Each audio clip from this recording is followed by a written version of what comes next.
Hello friends, आज की इस वीडियो में हम डिस्कस करेंगे पाठ्य योजना के बारे में। तो आज का हमारा पाठ्य योजना है कक्षा 9 के लिए। विषय है हमारा अर्थशास्त्र और प्रकरण हमारा है भारत में आर्थिक नियोजन एवं विकास।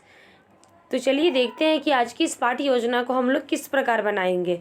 तो जब भी हम लोग पाठ्य योजना बनाते हैं तो सबसे पहले हमें ध्यान रखना है हमारा शिक्षण बिंदु क्या है, टीचिंग पॉइंट क्या है। तो आज का हमारा शिक्षण बिंदु है आर्थिक नियोजन का अर्थ एवं इतिहास। दूसरा है हमारा आर्थिक नियोजन के लक्ष्य।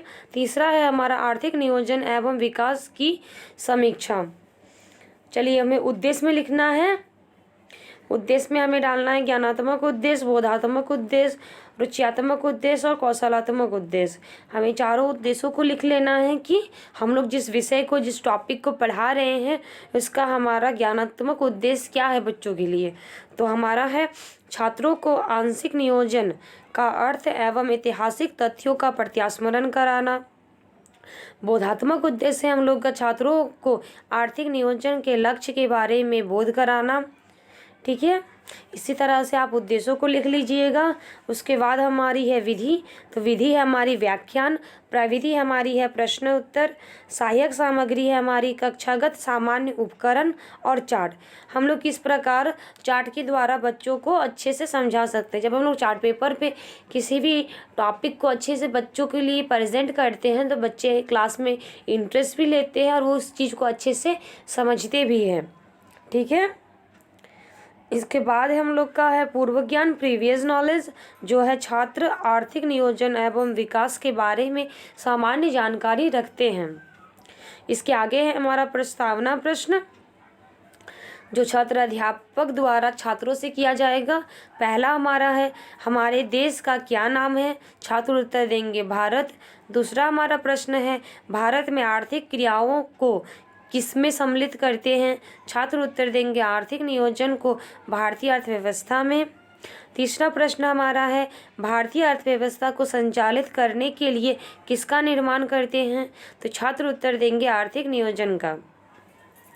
हमारा चौथा प्रश्न है आर्थिक नियोजन अर्थव्यवस्था के लिए क्यों ज़रूरी है। यह प्रश्न बच्चों के लिए समस्यात्मक हो जाएगा, जिससे हमारा उद्देश्य कथन बनेगा। तो हमारा आज का उद्देश्य कथन है आज हम भारत में आर्थिक नियोजन एवं विकास की समीक्षा के बारे में अध्ययन करेंगे।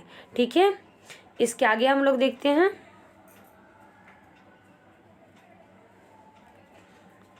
देखिए यहाँ पर एक लिखा गया है आर्थिक नियोजन आवश्यक रूप से सामाजिक उद्देश्यों के अनुरूप साधनों को अधिकतम लाभ के लिए संगठित करने एवं उपयोग करने का एक मार्ग है। ठीक है, अब प्रस्तुतिकरण में आते हैं।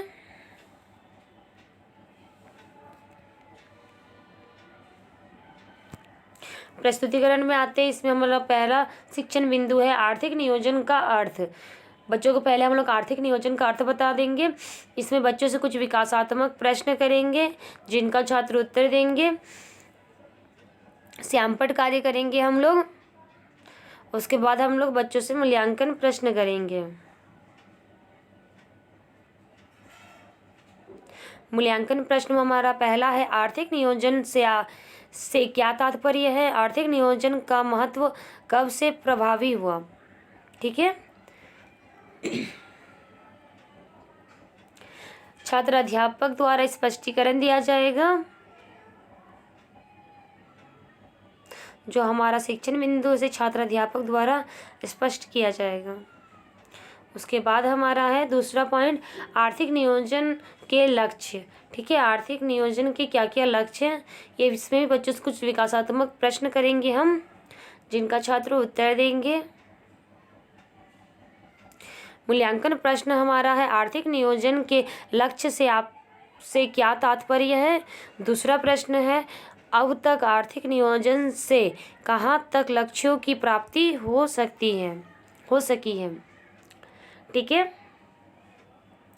इसके आगे फिर हम लोग का छात्र अध्यापक द्वारा स्पष्टीकरण दिया जाएगा। जो कथन हम लोग का था, जो शिक्षण बिंदु है उसे छात्र अध्यापक या छात्र अध्यापिका द्वारा स्पष्ट किया जाएगा। जैसे आर्थिक नियोजन के क्या लक्ष्य हैं, इसको छात्र अध्यापक द्वारा स्पष्टीकरण दिया जाएगा इसका। आप लोग देख सकते हैं, जिसे छात्र ध्यानपूर्वक सुनेंगे और लिखेंगे।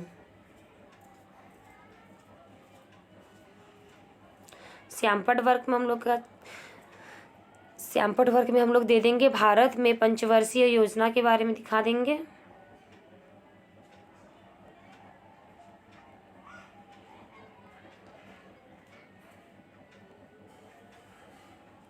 तीसरा शिक्षण बिंदु हमारा है आर्थिक नियोजन एवं विकास की समीक्षा। इसमें बच्चों से कुछ विकासात्मक प्रश्न करेंगे जिनका छात्र उत्तर देंगे।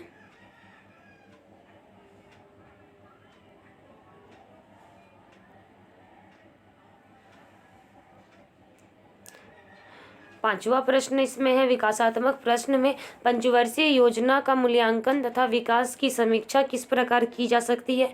यह बच्चों के लिए समस्यात्मक प्रश्न होगा जिसका छात्र अध्यापक द्वारा स्पष्टीकरण दिया जाएगा। जब छात्र अध्यापक स्पष्टीकरण देते हैं तब छात्र उस चीज को ध्यानपूर्वक सुनते हैं। बच्चों को गृह कार्य देंगे।